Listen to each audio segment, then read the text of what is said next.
All right, so now I'm going to introduce our three guests. I'm sure most of you are familiar, but I want to go through their bios just so that you all can familiarize yourself, and also maybe I'll spark some questions for you. So let's see. Let me put you in the spotlight here.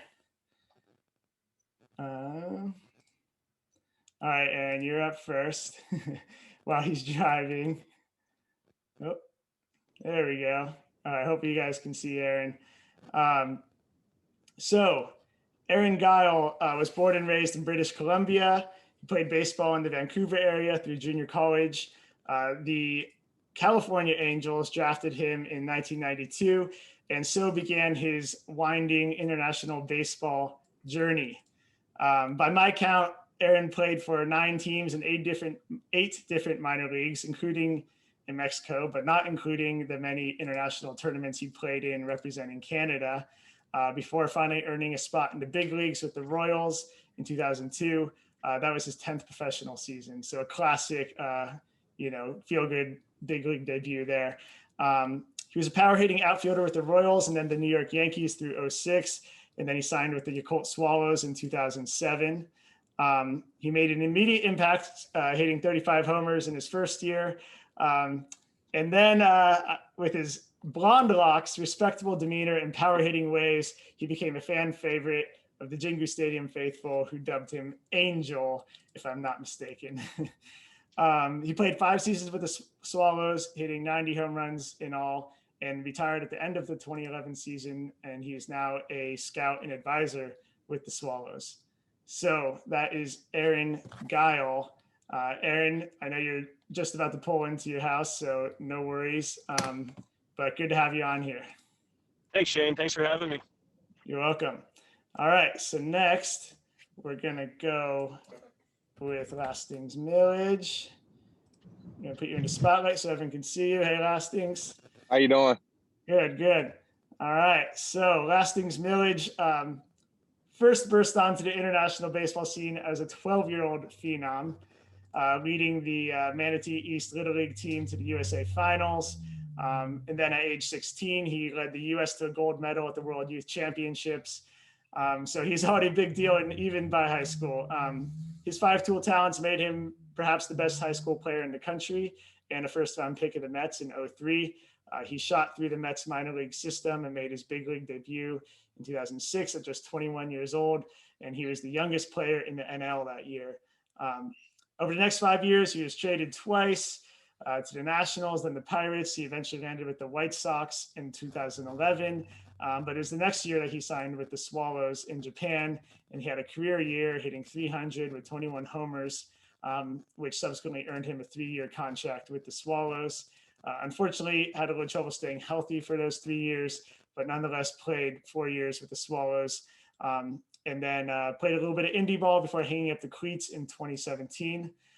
Now Lastings is Coach Lastings at first round training in his native Bradenton, Florida. So I look forward to hearing more about that later on the call, Lastings. Thanks for joining us. Thank you. It's a pleasure. All right. So next, last but not least, Tony Barnette. All right, put you in the spotlight here, Tony. All right, Tony. So Tony was born in Anchorage, Alaska, lived there for a few years in the early years, and then went to the state of Washington, and then ASU, Arizona State University. The D-backs drafted him in 2006 out of ASU. He steadily worked his way up the organizational ladder before being offered a contract by the Swallows for the 2010 season. His NPB career really took off in 2011 when he was moved to the bullpen, and he became one of the most effective relievers in the Central League for really most of the next 5 years. He was an all-star in 2012 when he led the league in saves. But it was his 2015 season that I think will forever endear him to Swallows fans. He had 41 saves and 59 dominant outings, helping the Swallows to the first pennant in 14 years. That year, he not only was an all-star, but finished third in MVP voting. The Rangers took notice, Texas Rangers, and lured Tony back to the U.S. with a 2-year major league contract. In that first year, he was one of the most reliable relievers really in all the big leagues, with an ERA right at 2 in just over 60 innings and allowing no runs in 4 playoff appearances with the Rangers. He played 2 more years with the Rangers, then retired after a season with the Cubs in 2019. And he currently works as a scout and advisor for the Swallows with Aaron. So, Tony, good to have you on. Hey, happy to be here. I wish I was where Lastings is. You're camping. Yeah. I'm jealous. I need to get I'm sitting there in my house. I saw that camper. I was like, oh, this guy's just gonna flex on me like that. No, man. No, I won't do that to you. Last things, you got to give us a tour of the trailer there at the end of the show. Yeah, we'll see what we can do. All right, so I want to start things off just at the beginning of Japan for you guys, and just hear from each of you what how the opportunity to go to Japan came up, and what your decision-making process was like when you finally decided to sign. So, Lastings, we'll start with you. Well, I felt like when the opportunity presented itself, I felt like that I've reached my goals. I reached my dream of playing Major League Baseball. I definitely would have wanted to complete 10 years, but unfortunately I wasn't able to. But I definitely, had the dream, lived the dream. At that particular moment, I just met my wife. She was my fiance then, and and it was an opportunity to really jumpstart our new life and our new family. So it was kind of a no-brainer. And then also, just wanted the opportunity to play every day. The last 3 years in the big leagues, I was a platoon guy, a reserve guy, which isn't, I don't frown upon it, but, just wanted to go and see what I can do in 142 games. And, they gave me that opportunity. So as far as accepting the assignment, I mean, it was a no-brainer for me. I am a international guy. Anytime I get to travel the world, I definitely jump at the opportunity. So I was able to travel and play baseball at a young age, with the USA teams and things like that, and travel the country. So when Japan presented itself, it was a no-brainer and a pretty easy transition to go there. Right on. Tony, how about you? I'm on the opposite end of the coin of Lastings, where Lastings was coming from the big leagues and I hadn't been there yet. For me, it was a big decision at the moment. I was right out of AAA at 26, and through a string of text messages from a teammate of mine, a guy named Bobby Cricket, used to pitch in the big leagues. He had texted me saying, "Hey, there's a Japanese agent that would like to get in contact with you." That happened to so be Don Nomura. I listened to him out, and my agent at the time. They just kind of met, and at the moment, I was Rule 5 eligible. And being young and confident in myself, I was like, "Man, I'm going to get picked up. I'm going to the big leagues. This is happening." And I was like, Japan can wait a little bit. Rule 5 came and went, and my confidence took a quick turn. And so, Japan became really real at that moment. I was facing down the barrel of, let's go back to AAA and maybe make it. I'm still on the rookie contract making, peanuts. Or, let's take an opportunity and go to Japan and possibly springboard my career a little bit more. Let's go play. Let's get on a bigger stage, because I thought I was ready for a bigger stage. And I think Japan was, it gave that opportunity. Now, again, I went to Japan that first year and kind of got, punched in the mouth a little bit. But, the decision for it was tough for me, because I didn't know I thought I was giving up my dreams of playing in the big leagues at the time. Looking to the future of what could have happened would have been great. But, at the time as a 26-year-old, I thought I was giving up a lot more than I knew. And it was a big decision for me at the moment. But, you know, man, looking back, I sure am glad I decided to make that jump. Cool. Thank you. All right, Aaron, how about you? Yeah, it's kind of a similar story as Lastings and Tony. You know, it's I was a 10-year minor league player that got released, ended up in Mexico, and been tossed around, been also to different places, and just resurrected my career as in my late 20s, and really didn't think that there was an opportunity for me to play in the big leagues or Japan. And then as I improved in AAA, that there started to be conversations, and then once it got on my radar, this is probably 3 or 4 years before I ended up going. I started to talk with guys. I knew George Arias, who was with the Hanshin Tigers. I knew a few guys that had been over there, and they just said what an amazing experience it was, how they loved it, how it was great for their families, and so it was something that I was in AAA doing well. Obviously, just as the guys were talking about, you're looking for that dream to get to the big leagues, not sure if it's ever going to come, and you're looking around and you see all these minor league guys just trying to get to the same thing. So it was something where I did want to get to the big leagues. I wanted to hold out for a little while. Unfortunately, I was able to get up there, but I had maybe some conversations about that a few years before I got to the big leagues. And then when I did get I got called up as a 29-year-old rookie. That kind of got shelved, and then got up there. But ultimately, in 2006, when I was traded to New York, I really knew that at my age, I was in my early 30s, that those days were coming to an end where I was going to be a focused guy. And for me, I had a new family, just like Lastings was talking about, a new family. And I was tired of being a 26th, 25th guy on the roster that was going to go up and down. And Japan was an opportunity for me to actually be the go-to guy, be somebody that's going to be starting, someone that's going to get 500 at-bats with no question, somebody that the team was going to rely on, and allow me as married and with a new family to actually have some financial stability for my family, so that I could finally catch my breath. Because as a 29-year-old and getting to the big leagues and 30 years old, and I know just from my own experience, sitting in hotel rooms after an 0 for 4 day with a couple strikeouts, the stress level can get pretty high.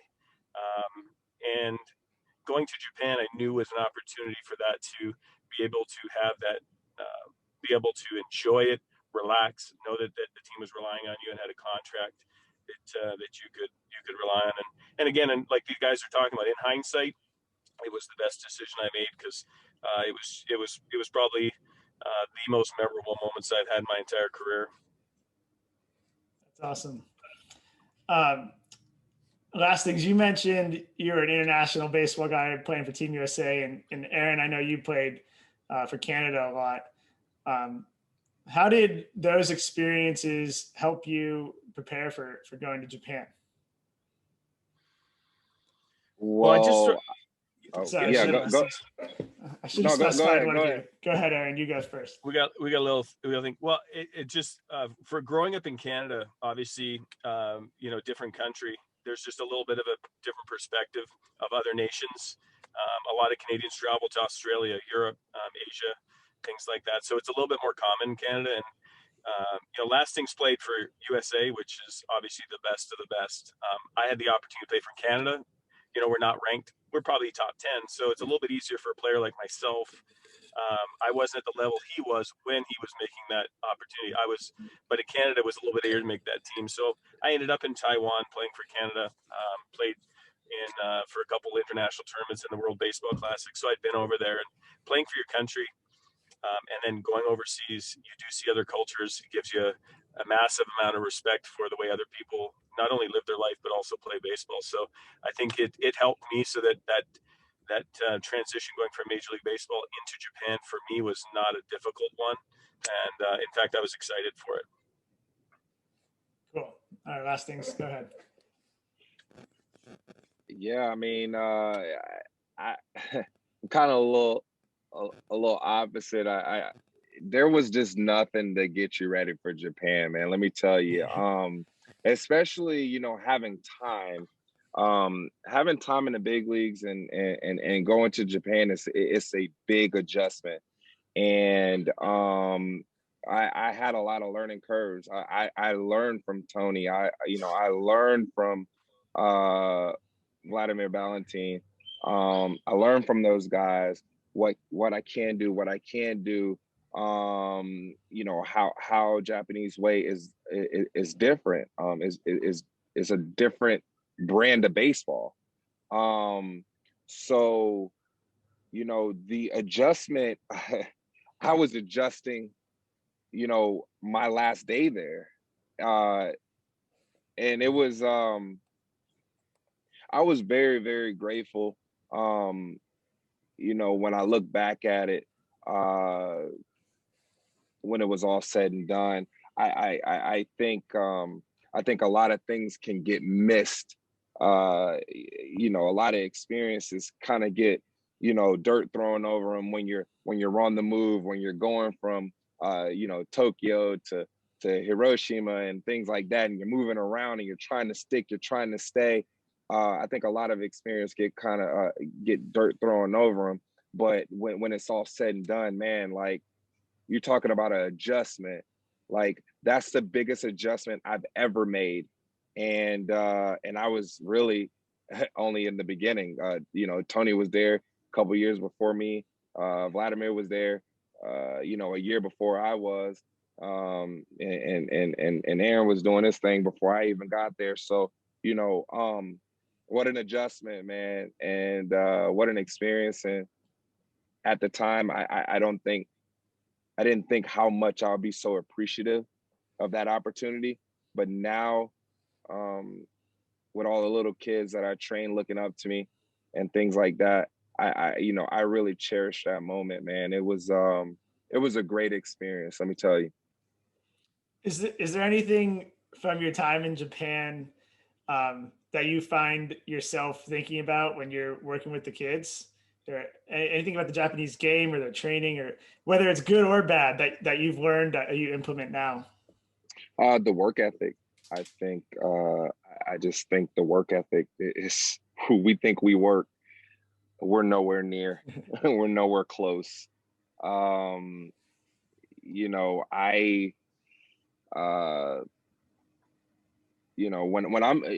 I'm teaching the kids, honestly, and no kidding, I always think of Tony, because when I got there, I always told Tony, I was like, Tony, you're a big league pitcher, man. And I don't know if he believed me or not. I don't know if he think I was blowing smoke.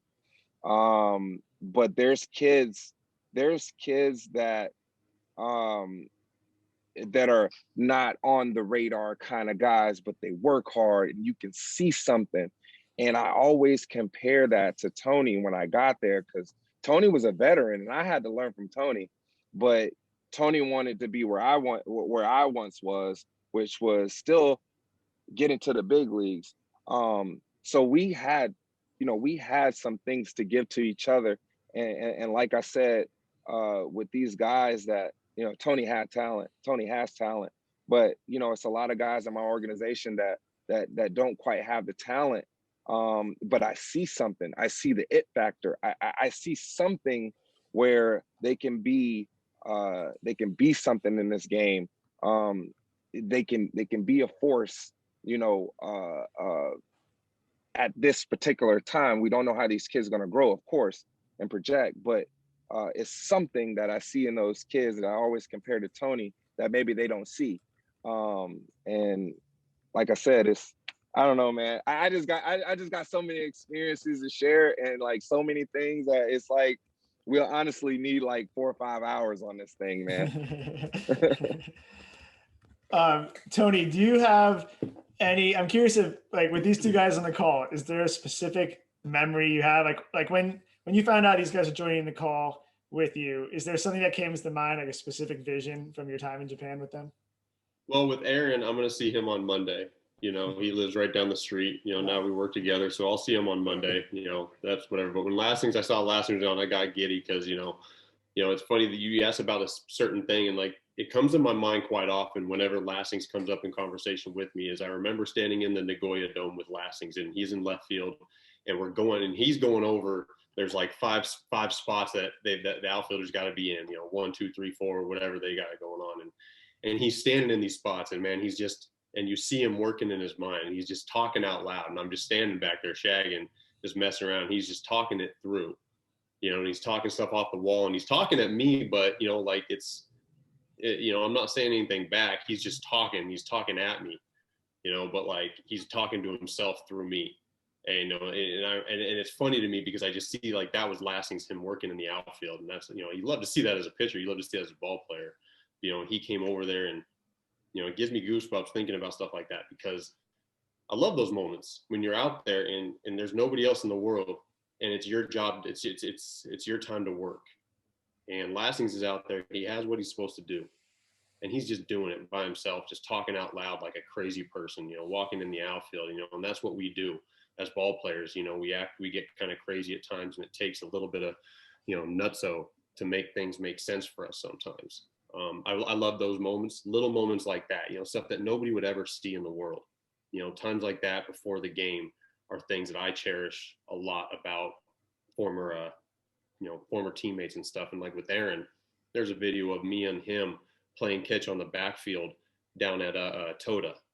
And we're just playing catch, messing around, but there's a video and we're talking real baseball, and, I'm talking things over with him as a pitcher and a hitter coming back and forth. And, the age difference there, the cultural difference from Lastings coming to the big leagues and me not being there. We had our arguments about who can do what and what can be what, and about, things like that, but again, like he said, there was give and take there. I had something to offer him, and he had a lot to offer me. And when you're in Japan and you have a set amount of guys that could potentially speak your same language, you tend to converse with them a lot, and you start to get into stuff a lot with them. And if you can't be open-minded with what they have to give, then you're kind of setting yourself on an island, and that could be a lonely place to be. So there that time in Nagoya Dome, standing in the outfield, listening to Lastings rant like a crazy man about, outfield positioning, stuff like that, puts a smile on my face. That's awesome. You mentioned that you and Aaron see each other a lot. Can you talk a little, I'll go to you first, then Aaron, about what your jobs are now with the Swallows? Well, man, the last year obviously took a crazy turn for everybody.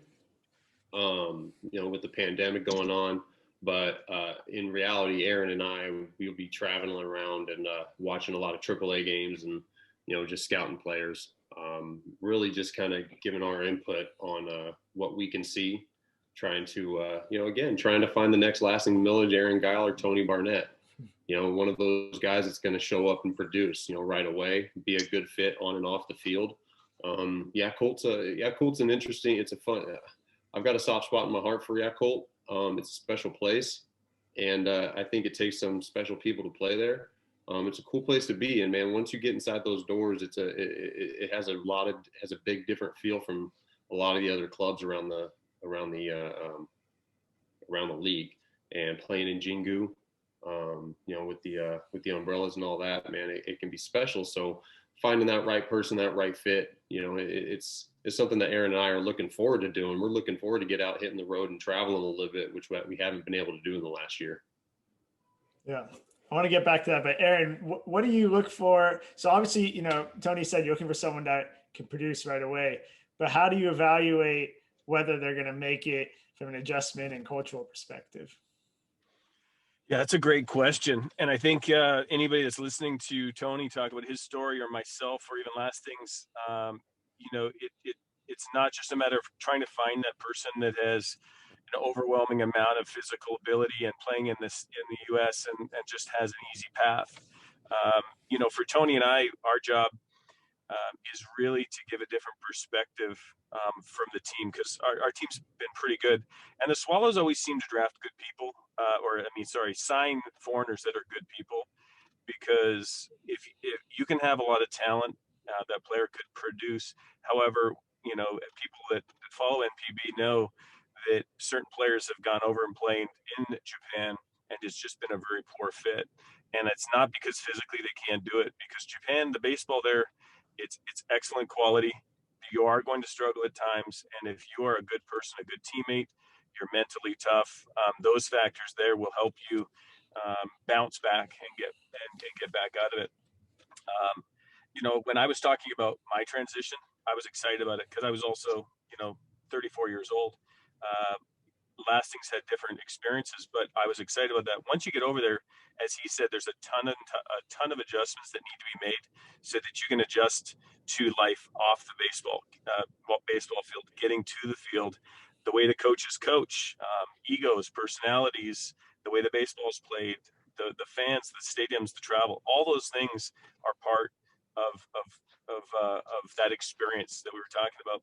And for us, Tony and I, now we can find players with talent, but it's just as important to find players that are willing to go over there, that have those intangibles that will make them successful. Because if you are having reasonable success on the field, but you are miserable away from the field because you're spoiled from the major leagues, or you can't get your right food, then that will translate, that will spill over onto the field and vice versa. So the reason why Lastings was successful, Tony was successful, and I hope that I was successful, is because we were grateful for the opportunity. We were humble.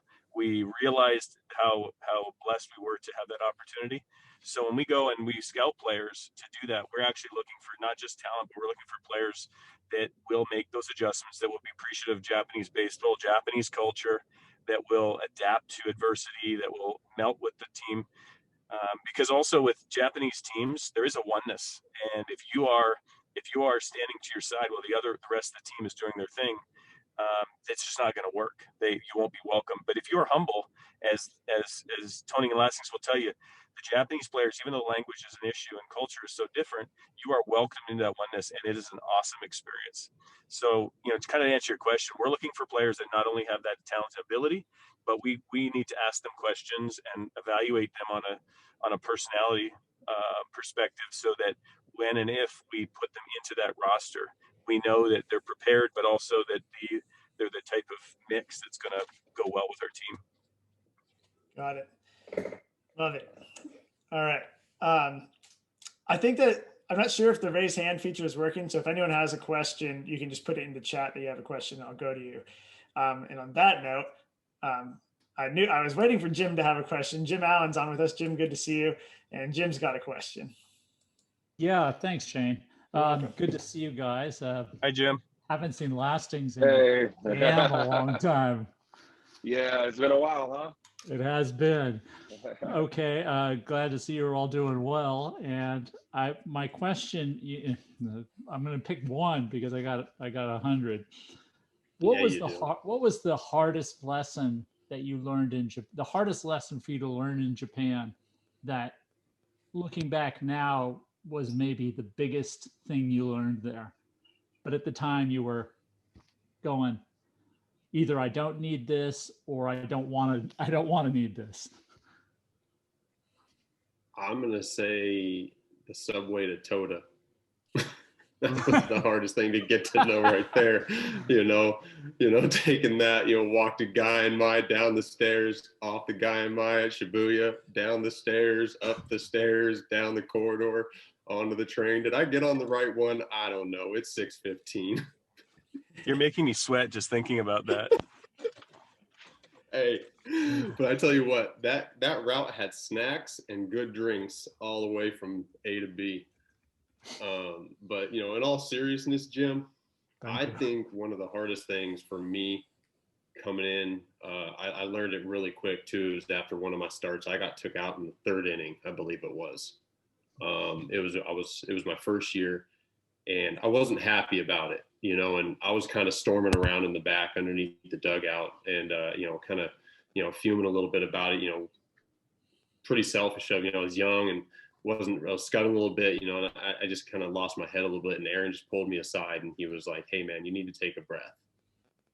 Like there's things that you can do in the States that, are accepted, and there's things that you can do here that are accepted, and there's, on the other side of the coin, there's other things you cannot do here, and there's things that you cannot do there." And we just kind of had that talk right there in the tunnel about some certain things, and a lot of that had to do with me learning myself, and some of the temper that I came with and you guys kind of saw over the years. Believe it or not, I think that tempered over the years. But one of those times was it really was about taking a step back and taking a deep breath over there. And that was tough for me because I wanted to go. And, you thought that you had one chance, one moment, and you have to make the most of it. If you don't, it's done. But, is keeping that in the big picture of things of there's always tomorrow, take a deep breath. And sure enough, man, the next day you come in and they just wanted to get back to work. They wanted to help you get better, get back and get ready for that next start. So for me, it was just accepting the process, which is kind of tough to do over there, considering that they want you to produce right away. So staying within myself, taking deep breaths, accepting what you can. Guess what I'm really trying to say is just knowing that you got to keep your cool. You got to keep your head about you because, hot tempers aren't going to get you very far over there. In the States, you can get away with it as long as you perform. But like Aaron just touched on about who you are on and off the field, that matters in the clubhouse as well. And if you're a hothead storming around all the time, man, guys aren't going to want to be your friend. So for me, it really was just, staying within myself and, accepting what I can over there and just going with it and showing up the next day and getting ready to work regardless of the outcome the night before. Lastings, how about you? I think he pretty much hit it on the head on the process. I mean, I know the process. I played at the pinnacle of the sport. So to kind of in a position to where it's like I'm in rookie ball again, that was tough. That was a tough pill to swallow because I know where I need to be, and Tony talked about this the situation where I was talking about assignments and the defensive position, things like that. Like that's what I do, and to have to do it another way, it's tough. It's tough. It's just like they respect your years of service in the big leagues. So let's not get that twisted by any means. But it's their way. It's the way that they want you positioned, not the way that Tony Barnette want me to play. It's the way that my manager wants me to play. So that was an adjustment, because I can look at a swing and I take notes. I mean, by the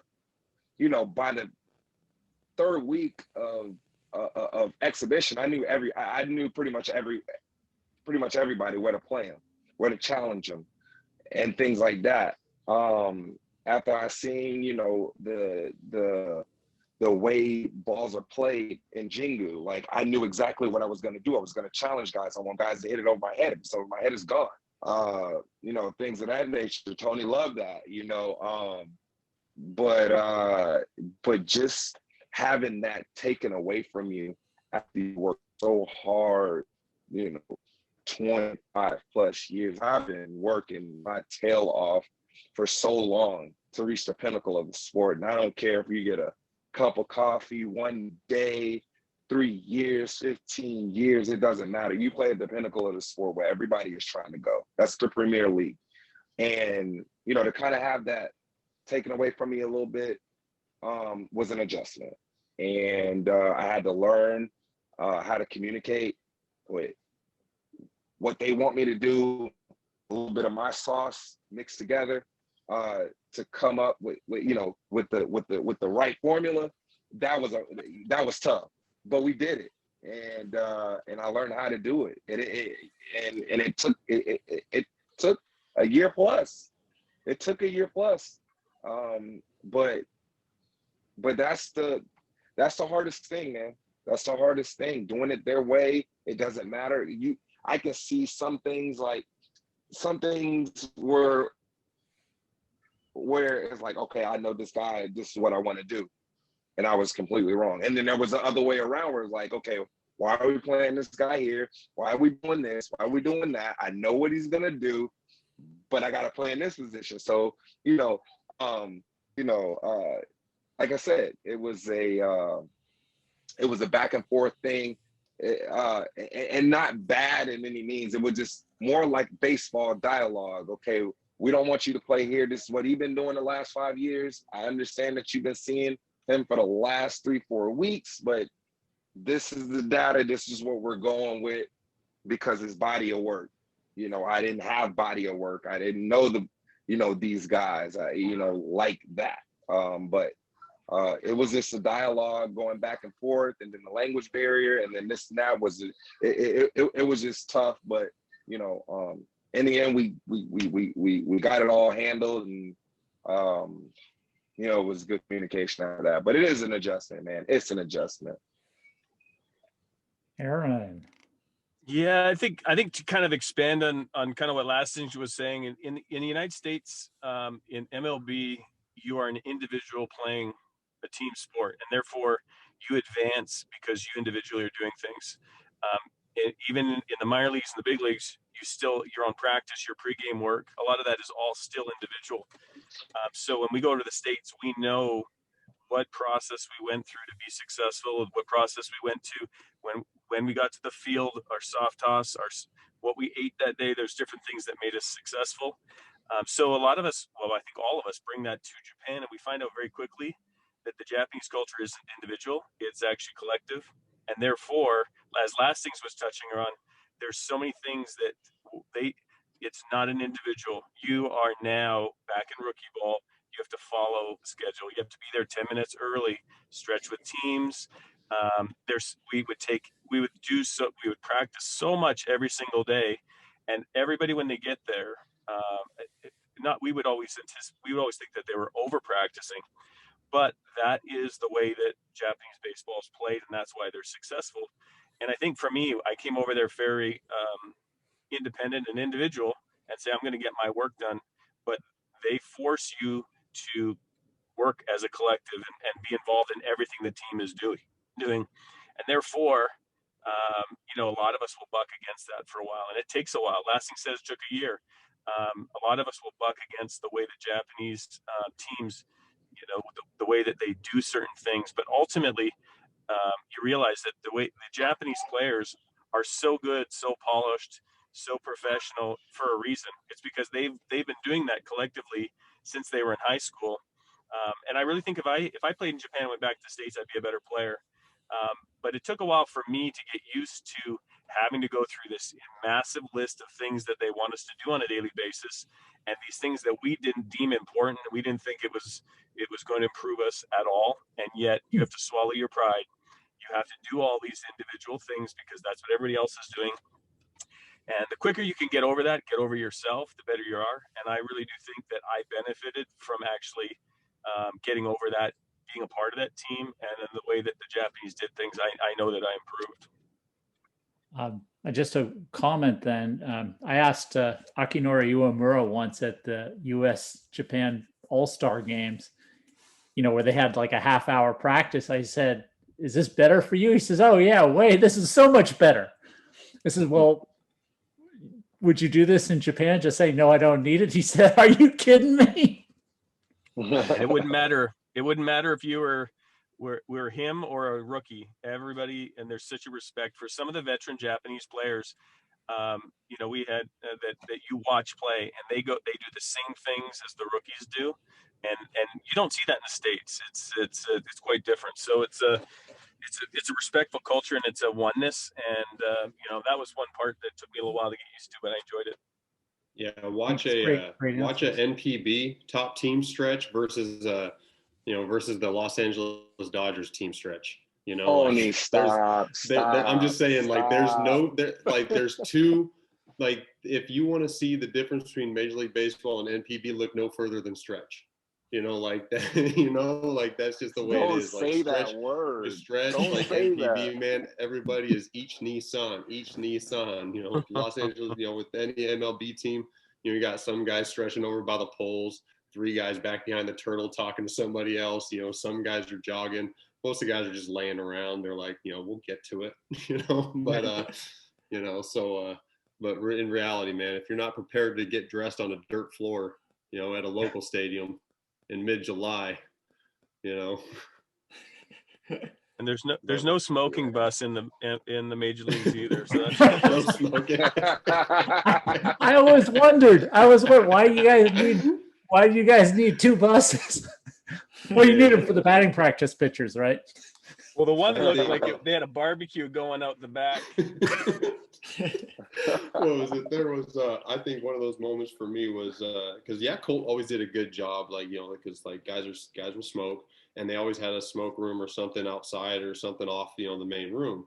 I went to the All-Star game in 2012, and I walked into the Kyocera Dome, and it just, there was a lot of older players on that team, you know, a lot of guys approaching 40, maybe in their 40s.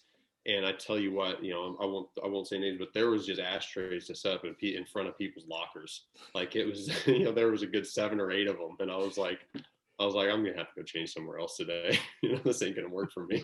Yeah, it freaks me out still. I go to Cebu Dome and I see that there's a smoking room on near the visitors clubhouse. Mm-hmm. And on the step there's about 8 packs of cigarettes with lighters stacked on top of them for the players who are out on the field practicing. Surprised the lighters aren't personalized. Okay, thanks. Thanks, Jim. Good question. And thanks for joining us. All right, Yumi, you're up next. Hi. I was born in and raised in Japan, and I watched Yaku, but it was mostly high school baseballs. I didn't really watch professional baseball until recently, I would say. And I'm majority of my the games at MLB, but I watch a lot of YouTube and learning about the Japanese baseball these days. And I have 2 questions. One is like, where, you know, your home ground was Jingu Stadium, but was there any stadium you prefer or you liked about liked? The second question is your contract. And since you were with Yakult, was there any deal that you have plenty of Yakult goods you can take it home or something? I'm dying to know about it because the Japanese players said, if you go to Yakult, you can drink in the back, you can drink plenty of it. And then Nippon Ham fighters, I think some people, they can eat the sausage or whatever. So I'm very dying to know about the, you know, behind the scenes of the stadium. So that's my question. Well, you know, I know Lastings and I always joked about the little pink drink. Oh, the milk. You know, oh my the little, the Yakult, you know, the probiotic drink. You know, that thing will cure a broken arm. You know, yeah, he's right. You know, they always, you know, there's always a decent amount of Yakult products in the clubhouse. You know, if Yakult made it, they kind of had Aaron's running through the jungle over there. Who doesn't love Arizona? There was plenty of Yakult stuff around. They'd give out some goods. Some of the I know every once in a while they'd have a bunch of these facial care stuff that they had. I know my wife really liked some of the beauty care products that they put out. But outside of Jingu, some of my favorite stadiums I really enjoyed. I mean, each stadium is so unique in Japan, which makes it so much fun. Like each stadium has their own memories. Like if I had to rank them top, like number 1 to 12, number 12 would be Cebu Dome. I have about an 8 billion ERA in that place. But I think, you know, I like Jingu, but I liked Hiroshima. Hiroshima was a fun place to play. I like the outdoor atmosphere of that. The old Hanshin grounds were, what is that called? Koshien. No, not Koshien. Or not the old Oryx. Where Ichiro played. What's the name of that stadium? In Kobe, right? Yeah, Hotomoto. Yeah, you know, that was, I never actually pitched on that stadium. I remember watching us faced Messenger there one time, but that's a really cool stadium. I really enjoyed just the open air stadiums in Japan. I really like the atmosphere, even like local stadiums when you go into a local place. You know, some of the farm country out in the mountains, just surrounded by all the trees out in the middle of nowhere. People are all on the berms, you know, and every stadium you play in Japan brings its own unique atmosphere. But if I had to pick a place to pitch outside of Jingu, I would probably say Koshin or Hiroshima. Okay. Koshin simply because the atmosphere there, when they're playing pretty decent, that place gets really loud, and you know that place can tick the velocity up a little bit. You know, that's a fun place to quiet. Yeah. As an opposing closer. The SoftBank had a really good stadium because it was connected to the hotel and little mall there, and it's just a beautiful, you know, in the top floors had a beautiful view of the ocean, and you just go underneath to the stadium, and it's really cool to see the countryside of Japan and see just a little bit part of it. So I enjoyed going to SoftBank. How about you, Lastings? Favorite away ballpark? My favorite away ballpark, I'm gonna have to go with Tokyo Dome. For the simple fact, not because of how many people there and the atmosphere, you know, and the fan atmosphere, is because Mike Tyson was my guy and he lost in there. And like every time I went in there, I promise you, every time I went in there, I felt like I needed to do something to take that loss of Buster Douglas away. And and honestly, every time I went in there, man, it was this aura about the place.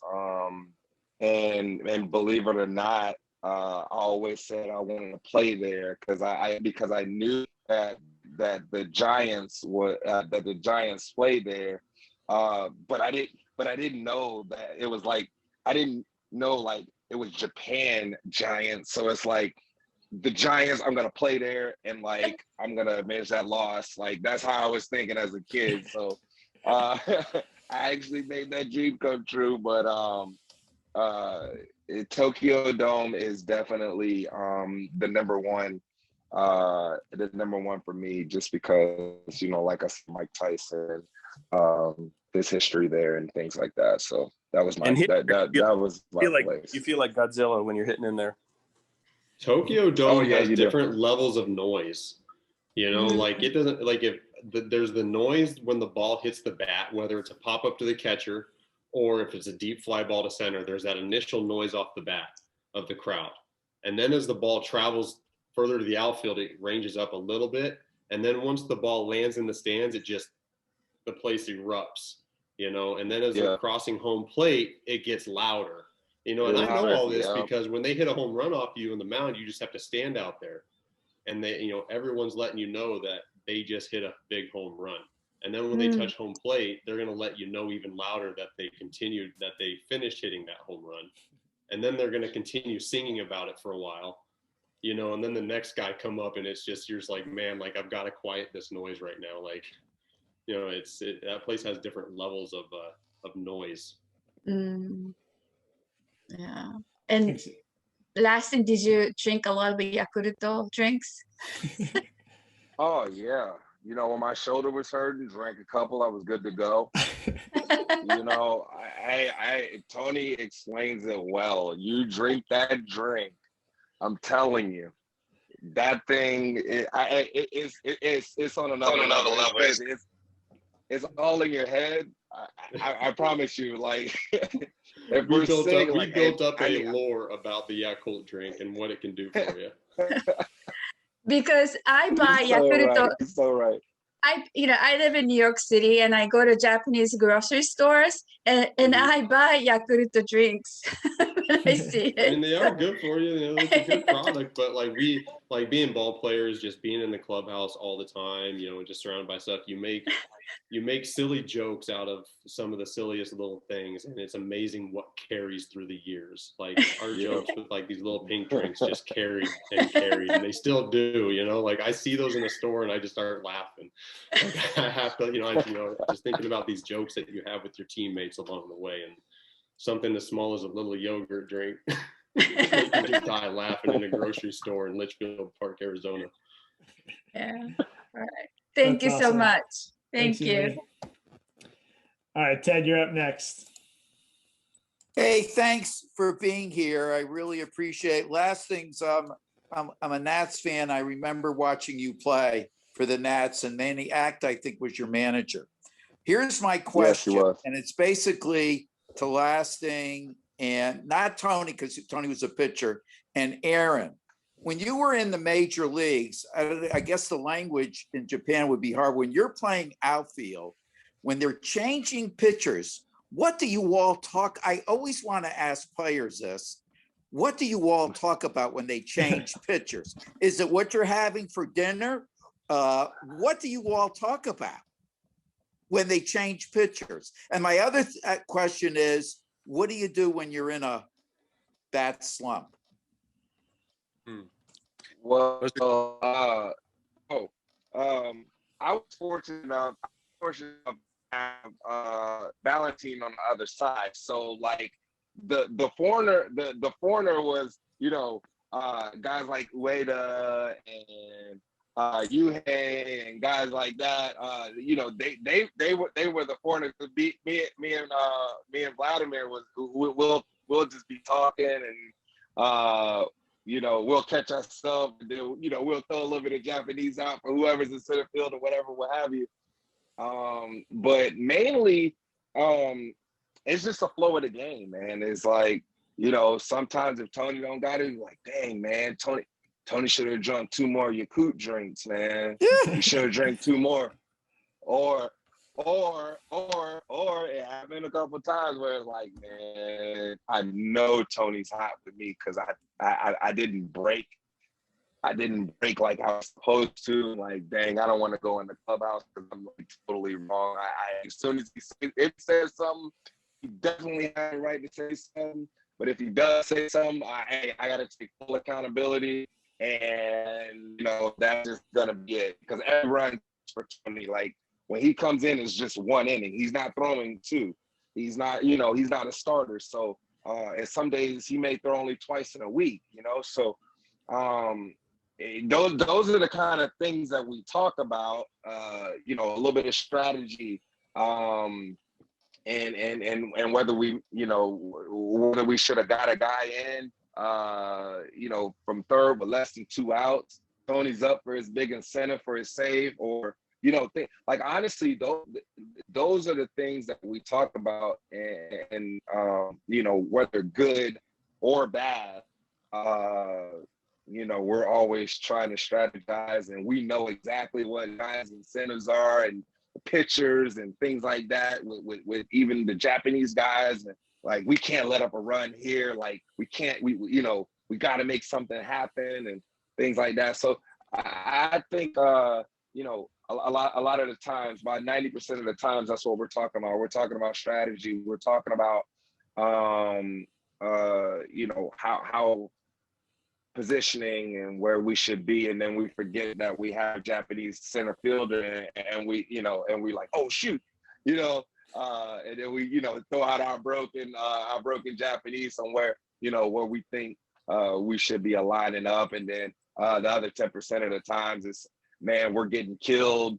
I can't wait for that, for a ramen. Or I know Tony's thinking right now what I'm gonna eat and things like that. I'm terrible. I'm in a slump, and I go to eat McDonald's full uniform. So. Yeah, I was gonna say, Lastings, tell them what you do in a slump. Tell them what you do. Jeez. Oh yeah, full uniform to the nearest McDonald's. Full uniform, name on the back, everything. clay on you, everything, going straight there. You know, Bag didn't even make it to the hotel room. Went with him. Oh no, no, I eat there too. Oh yeah, man, yeah. So you know, you came out of it though. In Japan. Oh yeah, I did. Yeah, yeah. You don't Japan too often. Hey, can't go full uni in LA or in DC or New York. Definitely can't go there and geez. Hey man, but me and Ramon were standing there like, where's he going? Where is he going? And sure enough, we just watched him walk all the way to a McDonald's in full uni, order whatever he ordered, sit down in front of the big window, and just start eating that sadness. And man, he came right out of that slump. Too bad you didn't have that on YouTube, Tony. That'd be a million hits. Oh my goodness. Yeah, I mean, hey, that lives forever in my mind. I've told that story and I love it every time because man, sure enough, what were you like? You were like, what, like 0 for 24, right? Oh my gosh. I was like seriously like 2 for 28, 2 for 29. Yeah, it was like it was bad. The newspapers were starting to type. Yeah. I was about to get sent down. Yeah. Cause I think he was like, hey bro, you like kind of might want to like tighten up because like they don't play around here. I'm like, man, I ain't getting sent to no minor leagues, man. You tripping. Like, nah, but like for real though. I'm like, oh snap, I need to tighten up. Toda. Oh no. But man, you make do with what you got, and Lastings did it. He got out of that slump. Ain't that double quarter pounder? Oh yeah, crushing. Thank you very much. Thanks, Ted. All right, Jim, you got another question from Jim. You're up. Okay, yeah, sure. Quick one. Just this is for Aaron and Lastings, because you talked about doing it the team way. And one of the things they do in Japan that drives, I guess it drives me nuts, which is hard to say because I means I'm probably insane by now, is bringing in the outfield with 2 outs and a runner on second so that every fly ball to the warning track is a triple. Oh, dude, I'm getting anxiety just thinking about your question because they used to do that all the time, and it was as automatic as, you know, as though we've learned it when we were kids. They would bring them in, and I could see anytime there's a different pitcher on the mound, they would just be going crazy because I can't count how many times they would bring us in, and it was against everything I believed in and everything I wanted to do, and they would bring us in, and then they would hit a routine fly ball. We couldn't get to it. And it's just one of those things that you just have to accept. That's how they want it done. You know, for a while there, you're trying to buck against, like, this is stupid. Well, what are we doing? You know, it would work out once in a while, but in my mind, that was one thing that I could never wrap my head around, never really accepted that. I never liked it, but yet, you know what? You were part of that team. We had to move in. Otherwise, we got into trouble. So we just did it. Lastings? I found a way how to beat the system. Okay. I want to hear this. Hey, man, oh my gosh. And so you're so right. And that's against all the rules. Like all the baseball guys moving in that shallow. But you know, ever since Albert Pujols took second on me, I never forget this day. And he, and you know, I was just coming up, you know, just like it was a routine single, and I, you know, kind of just broke down. And he like read my body language and took 2 on me. Like Albert Pujols is the smartest base runner in the MLB forever. Like not a lot of speed, but like the smartest base runner ever. Okay. So from that day on, I charged the ball really, really good. Really, really good. Just because I didn't want that ever to happen to me and never happen ever again.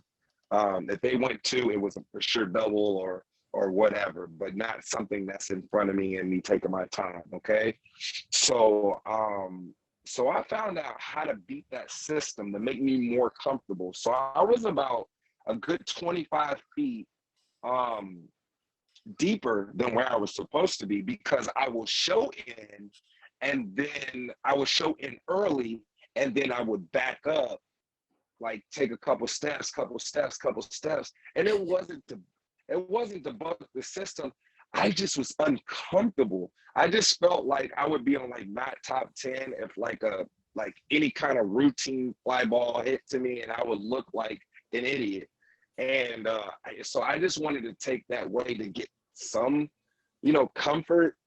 So like, I'll show in, back up, and already charged the ball good. So so I'll show in early. I know exactly what they want to do. Show in early, and then once he started to make his way to engage on the mound, I take about a good 5 steps back.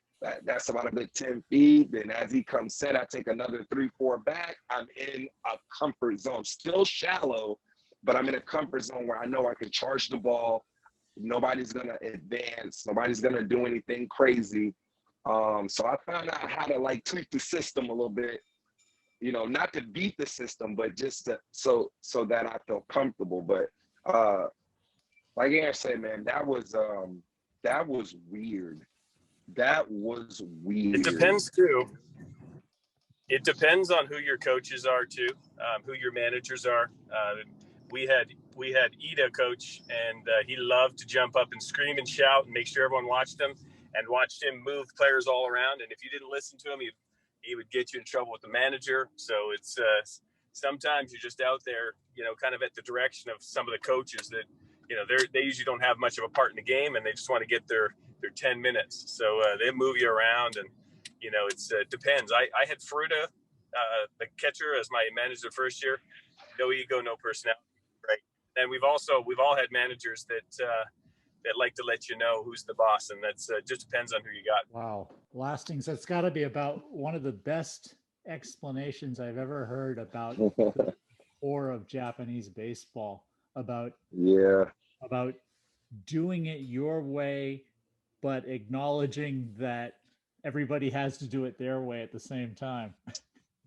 Yeah, because if you make a mistake at the end of the day, you can always say I'm sorry. You can always say, you have to take accountability first and foremost. Don't make an excuse. So if it was a situation where I messed up or something like that, I would take accountability and be like, it was just a comfort level. I just felt like I just didn't feel like I could make the play. Honestly, I just feel like I couldn't.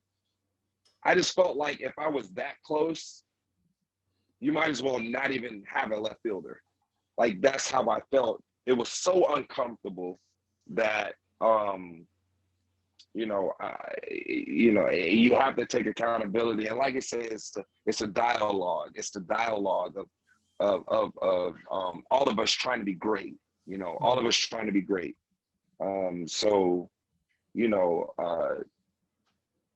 That's the way you have to adjust. You have to find a way. Because at the end of the day, when you make that dive and play, or when they call on you to drive that run in, the manager's not up there hitting. Coach is not hitting. My dad is not hitting. Nobody can help you but yourself.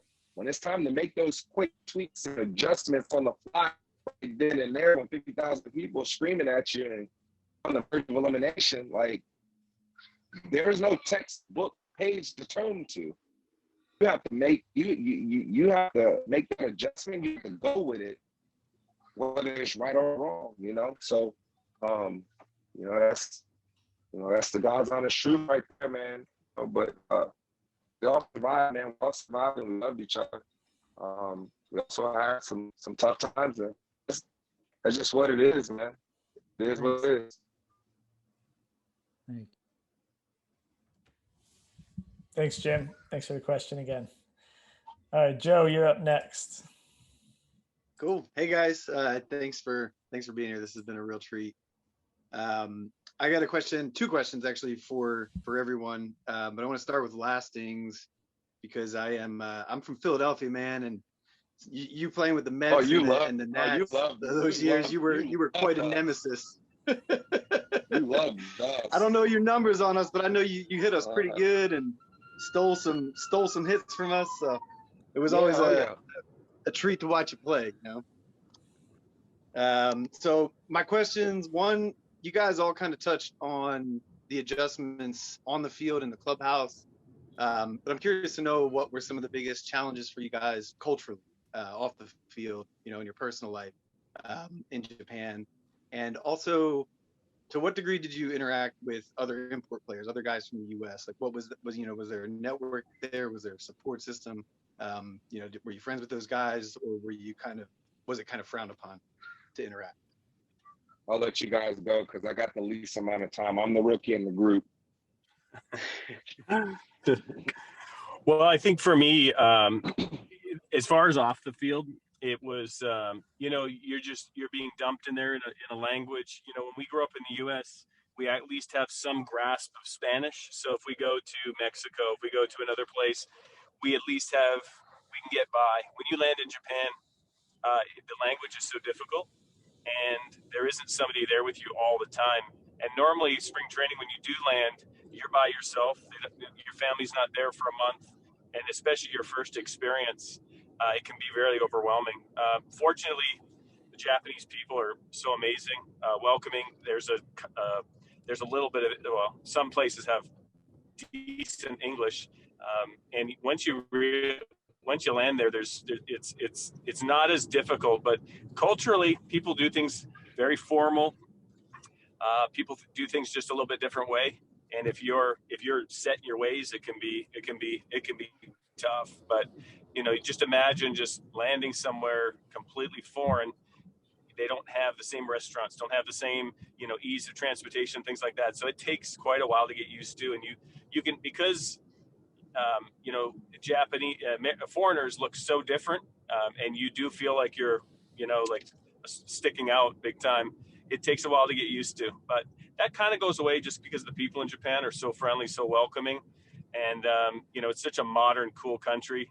And then, you know, you do have the other foreigners, so you guys have something so much in common. You're all in the same kind of situation and scenario, that you kind of bond really well with those guys. You look out for each other. So you know, the agents prepare players to go over there. The teams are prepared to have foreigners there, so they try to set up systems to make it a little bit easier. But you know, there is a network. Even with me being with Yakult, other guys being with the Giants, or other visiting teams we'll get together in areas of Tokyo, like Roppongi, where there's sports bars and things, and we'll get together and compare notes. You know, kind of use each other's experience and lean on people. But you know, that camaraderie definitely helps. Yeah, Aaron hit it right there. You know, there's always within the team. I think there was one year there where there wasn't many English speakers on the team. We had Lim, there was Valentine, you know, and Whitesell came along, but the network of foreign guys to help you out when you first show up, I think, is pretty important. When I showed up, I had Aaron and we had Jamie D'Antona, and you know, they kind of dragged me along, and they were showing me the ropes and giving me good advice along the way as a young man trying to make it.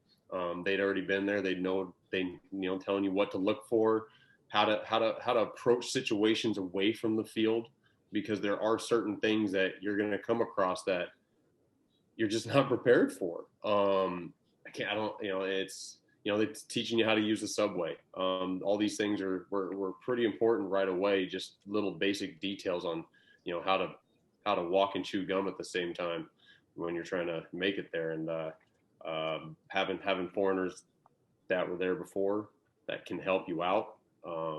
I tried my best. My wife and I, we tried our best to invite guys when they first came over into the apartment, you know, and get to know them, get them feeling comfortable, whether it's having meals or whatever at the end of the games, and, you know, showing up until their family goes up, and just making sure guys don't feel alone, because it can be a lonely place. So having a good system of foreign guys to show you the ropes it's definitely an important thing to have. Anything? Yeah, Yeah, go ahead. I was spoiled out of the deal. I had all those guys. So, I had Tony, Vladimir, Roman, the list goes on. Denning when he came from Australia. I was spoiled. I had a support system. I had guys who had success to be able to relate to. So, it was pretty comforting to be around for me. Yes, especially having a guy like Roman around. Roman was the rubber band of everything. You could, Roman could bounce with anything. You could ask him to start, he'd start. You ask him to relieve, he'd relieve. You ask him to go to the store and speak 3 different languages, he'd figure it out. Roman was probably one of the most versatile dudes I ever ran across when it comes to just making it happen. Whatever it is that he's trying to make happen, anything. Anything. I bet you could still get 6 strong out of him right now. Oh yeah, easy. Yeah, so like Lastings is right. Like there was a stretch there where there was a lot of good dudes running through that Yakult clubhouse. It's hard pressed to find anyone that kind of didn't have something to offer. Everyone had something to offer during that kind of time stretch that we were all there. Like there really wasn't any dead weight. It just seemed like everyone had something to offer. Everyone was there to win. Even getting, like Lastings touched on him, dude like Mitch Denning came out of independent ball, Japan, and, just made the most of a good situation because he had a great head on his shoulders and he just, he cared and he tried, gave it all, had a few big hits down that stretch, man. That was. Well, also Jim would be able to tell, 'cause he's been there a long, long time, but Yakult, especially the guys that I know have been there before me during when I was there and after, everything I've heard of Lastings, I know Tony real well, and all the guys that Yakult tends to get in there are all good people, and that helps immensely. Some other teams don't care; they just draft on a statistic, and they end up with a kind of a toxic situation. But Yakult, from my experience, always ends up signing foreigners that want to be there, that are good people, that are team guys, and they're always good people. And I mean, a testament to even like Tony and I and Adam Riggs and some other guys still conversate with those guys, years after we stop playing because they're just good people. Thanks for that question, Joe.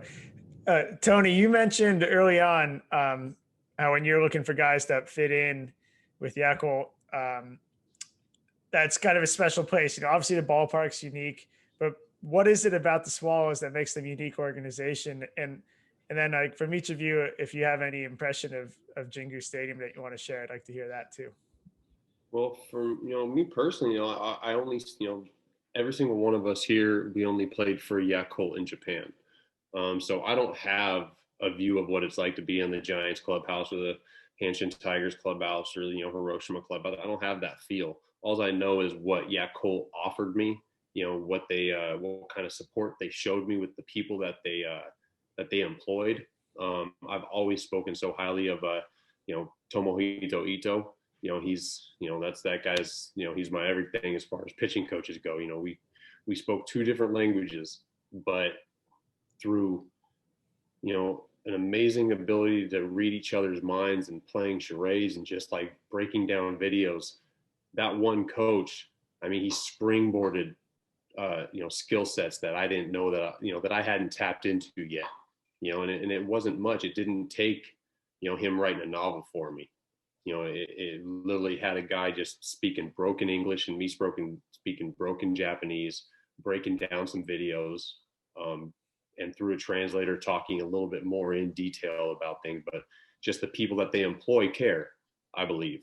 Aaron touched on it. They bring in people from the outside, like they bring in gaijin that are generally good people. They try their best to do so. I think they also do that with with the coaches and the staff that they bring on as well.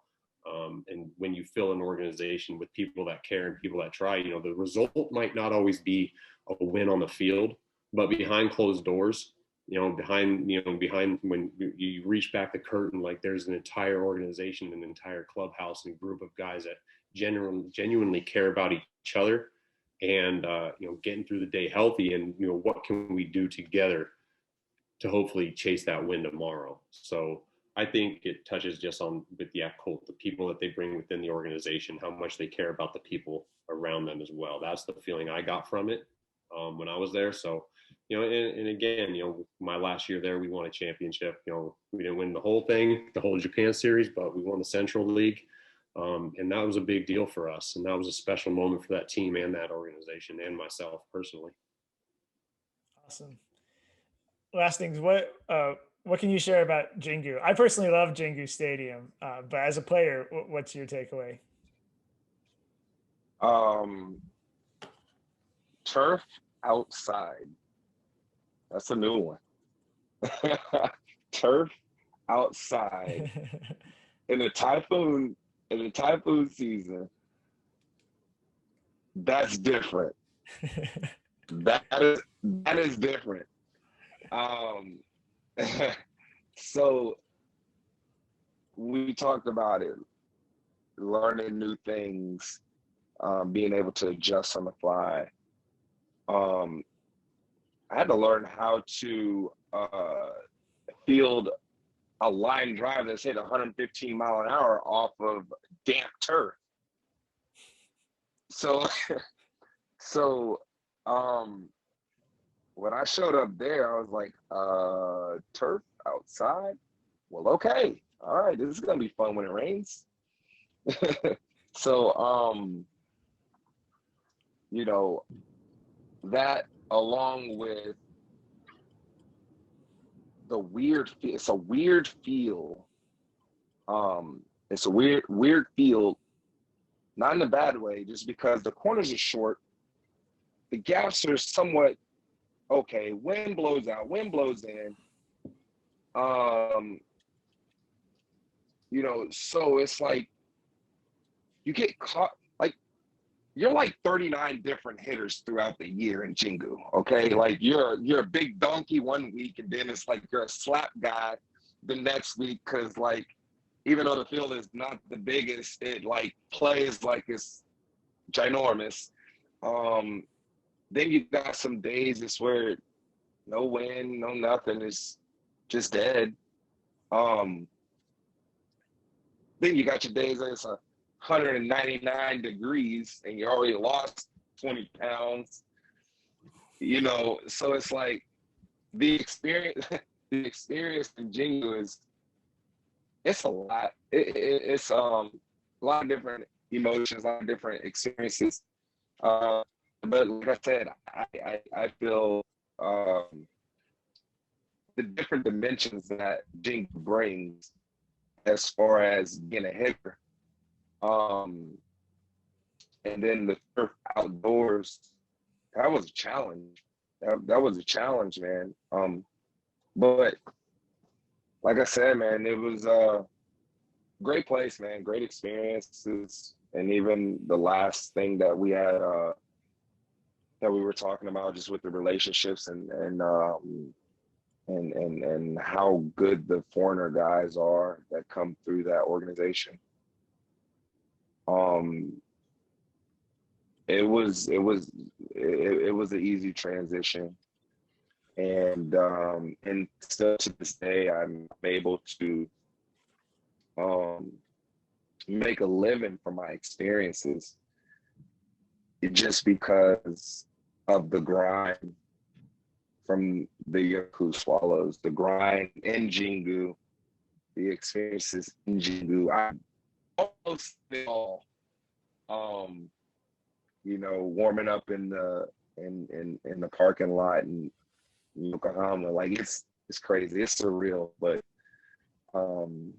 to stay on subject, those experiences in Jingu with the turf and the rain, and and the different dimensions that Jingu plays super small one day, plays like a little league one day, a little league field one day, and then the next day wind blowing dead in, and you're still trying to go deep and just not going anywhere. So crazy experiences, man. Crazy experiences. I have a ton more, but You know, Lastings talking about that 199 on the field, them Golden Week day games. Oh yeah, man. Jeez. I felt like I hit a ball 220 feet and the ball goes in the fourth row. And then there's up days where I get it and it's like, yeah, I did that yesterday. Nope. Halfway in that field. So, you know, great experiences, man. Great experiences. Aaron, what's your I think for me, yeah. well, I think as a foreigner, your experience, you know, we're all talking positively about our experience with Yakult, but I do think your experience is there's a correlation between which team and which place you played. Without mentioning other names, there are some cities and some places and some teams, organizations, and coaches that I talk to foreigners. They did not have the same experience that, you know, we're all talking about. So I think there's a few different things. Yakult's a great organization to play for. They're very player friendly. They're very kind and they're great to play for as a foreigner. So that's a good experience. You know, Michael Akamura, who's my boss now, he's the same guy that came to visit me in Albuquerque, you know, in 2002. So he's been with the organization a long time. Great person. He's Tony and my boss, and there's some longevity there. And he's just a great person. Our interpreter when we were there, Koji Kondo, also, you know, becomes like your best friend. So just people that I've met. That experience for me with Yakult comes with the people that were there, like Tony said, but also with the stadium. Like Jingu is so unique with it being outdoor, the location right in the heart of Tokyo.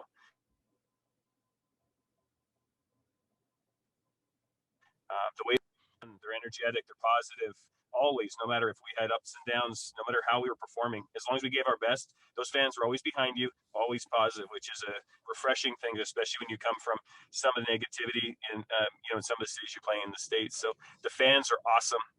The umbrella dance, and even if Lastings and Tony will tell you, maybe some people don't know, but there's a tunnel underneath from the clubhouse, you know, into theirs. There's some neat features about it. The fact is you have to actually walk across the street full uniform, dodging traffic to get to your, you know, the batting cages and things like that. So there's some interesting things that people don't know. You know, playing Frogger with your bicycle across the street to go to BP. So there's some really cool things about Jingu that we can kind of have, you know, have a beer about and laugh about. But, you know, those are things that we would, if you ask Major League Baseball, if you ask some of the MLB guys, if you talk to them about some of those things, they think you're crazy, but it's all part of that cool experience. And, you know, it's between the fans, the city, and the stadium and the team. You know, for me, I feel blessed that I got an opportunity to play there, because I also know that other players that I've talked with other organizations didn't have that same experience. So I just consider myself very lucky. Love it. Love it. That's we're up against the time. I think it's a good way to wrap it. I did just Lastings, I want to give you a chance real quick here at the end to talk a little bit about what you're doing now, and you know, with your program. And I was reading a little bit about how you're trying to make the game more accessible to the African-American population and whatnot. So can you share real quickly about what you're up to, and then we'll wrap things up? Yeah, first round training. Get it in you. We run an organization, travel ball organization out of Bradenton, Florida. We recently signed a 10-year deal with the Police Athletic League of Bradenton. And my duty as a Black American ball player is to drum the interest back up into the inner cities, for the and not only for you know, inner city kids, just the awareness of baseball, period. Because I was given the opportunity to play this game. My family didn't have a lot of money. Me working hard, my dad, you know, working me out, and the support from my mom allowed me to be able to get in front of people who got real big checkbooks. So I was able to put my skills on display and be put in a good situation, going to private school, going to all these different places. It wouldn't have happened without somebody believing in me. And so I give that back to my community of Bradenton, Florida. And it's been a fun ride, man. We currently have 10 teams. We have 6 high school teams. We're signing kids that would never, ever have a chance to be seen. And it's a great thing, and firstroundtraining.com. Logan Wells, we started this thing on our 80th game and indie ball. So just having a life after baseball, that's what this is all about, having a life after baseball and being able to give back to these kids and giving the big league information. That's so key for these kids. And not everybody is able to play at the pinnacle of the sport. And obviously all 3 of us on here have. But to be able to relate to a big leaguer is special, because within the game, you have cheat codes, okay? If you talk to a guy who, played college and things like that, there's no knock to it by any means, but they don't have the A to Z factor.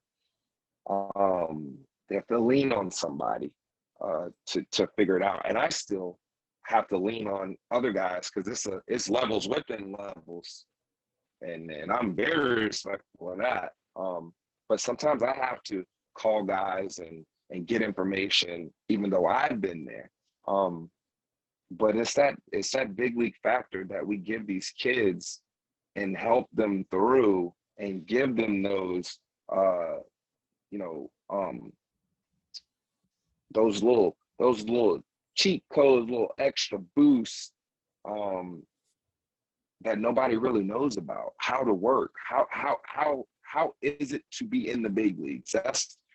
That's like the Google question of the year. Like, what is it like to be in the big leagues? Nobody knows if you haven't been there. You can guess, you can ask, you can do all these things, but if you don't have somebody on the side of you to tell you what it's like, what's the work ethic like, what does it take, the heart, the grit, you're never going to know that. You're never going to know that answer. So at First Round Training, that's what we provide. And we have 3 collegiate guys, one including my brother-in-law who played D2 at Clapton, especially for those Black Americans who are trying to go the HBCU route.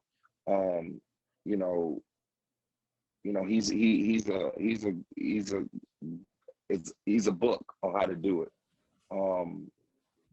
But that's what we're offering. We're offering these kids an opportunity, not only Black Americans, but all cultures. We have Vietnamese guys, we Mexican and Venezuelan, white Americans, and we're so diverse, and we're able to offer these kids what they're Googling for. We're able to offer them that, and that's hard to come by. It's hard to come by, and I'm grateful. I'm thankful. My family supports me, and we're gonna make it as big as possible. And I have dreams of being, the biggest travel ball organization in Florida. And I know I will get there because I beat 99% of other people. So I know I'm going to get there one day. I don't know when, but I'm going to keep working my tail off and outwork the opponent to be the best. And I want to remain relevant in the game. And I also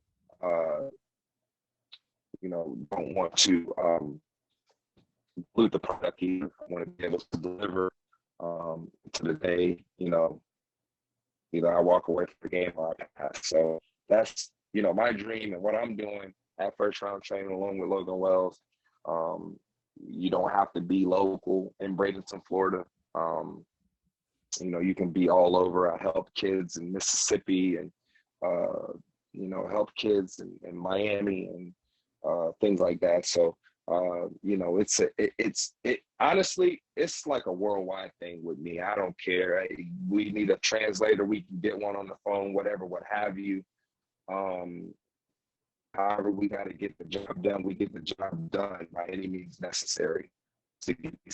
And the job is to get these kids to school, to make these players the best them. So that's what we do at First Round Training. I appreciate you giving me the opportunity to explain what I do and what we offer and everything like that. So firstroundtraining.com, like I said, get it in you. We're here. Information, tips, tricks, anything. You can get a hold of me. I'm easy to find. That's just what it is, man. I appreciate being here. Especially with my comrades. I didn't get to play with Aaron, but it is being here to be able to chop it up with these guys, man. Like I said, Tony, man, I got nothing but respect for you, man. Like I said, from the first day I saw you, I stepped in live BP. I told you where you were going to be. I didn't know if you did not, but I was right. I was right. You called it, man. The man's got an eye for talent. Yeah. So, hopefully I can help you guys and, along the way, whether a guy got it or whether a guy doesn't have it. I'm always an open book. We will talk, as we do every year when we get ready when the Cowboys get ready to beat up on them Seahawks, you know how it is. Gonna go 7-9 again. And probably make the playoffs, but maybe. It's great being it's great being here with you guys, man. It's great sharing the stage with you, man. And I'm always thankful for what you guys given me, as a player of the MPB, and also being able to help you guys reach your dreams and things like that, man. So I'm forever grateful, humble, and all that above. From the Milledge family. Oh man, you're a girl dad now. You got it. I know. She's about to slap me here in a second if I don't get off this phone. My 2-month-old ready to throw hands already. Love it. Let's go. Aaron doesn't have a home. He just drives around all day. No, but look, this is who I got with me. Oh, look, Aaron's off to mold the youth himself. Hey, Nolan. Yeah, I've got him biased already he's already biased with a Yankees jersey on. I can't help it. It's all right. I mean, hey, man, his old man patrolled left field. It's earned. Yep. Yeah. Well, you best of luck with everything, Lastings. Best of luck. Yes, sir. We will meet. We will meet again. We will talk again. I'm pretty sure. Oh yeah, we're gonna come get you. We're gonna come get us a player from first round. There you go. Oh yeah, you will get one. You'll get one. Might be in 20 years, might be in 15 years, might be next week. Who knows? Hey, you will get one. That's right. We're taking notes. We're taking notes. Yes, sir. Yes, sir. I appreciate all you guys, man. That's awesome. Thanks, guys. Lastings, we're rooting for you at first round. Thanks for sharing about that. Aaron and Tony, it's awesome meeting all of you, and I'm really glad we all got on together and made this happen. Really appreciate you spending the time and sharing candidly about your experience. It's a great insider look. We all love Japanese baseball on this call, and it's really cool to hear from players who really went over there and embraced it. So thank you. Really appreciate it. It was my pleasure. Yeah. All right. Well, if anybody, I know we ran long, but if anybody has extra questions, shoot them to Shane. Shane can forward them on to us or however that wants to go on. Guys like us, we're always open to share our stories. I know that, every Japanese experience is unique within itself. So, haven't ran into a foreigner that's had the same exact experience in the same exact way. So if anybody has questions, feel free to shoot them over to Shane, and Shane can get them to us, and we'll answer them the best we can. We appreciate that offer. And if any of you guys need any help with anything or help promoting anything, just let me know.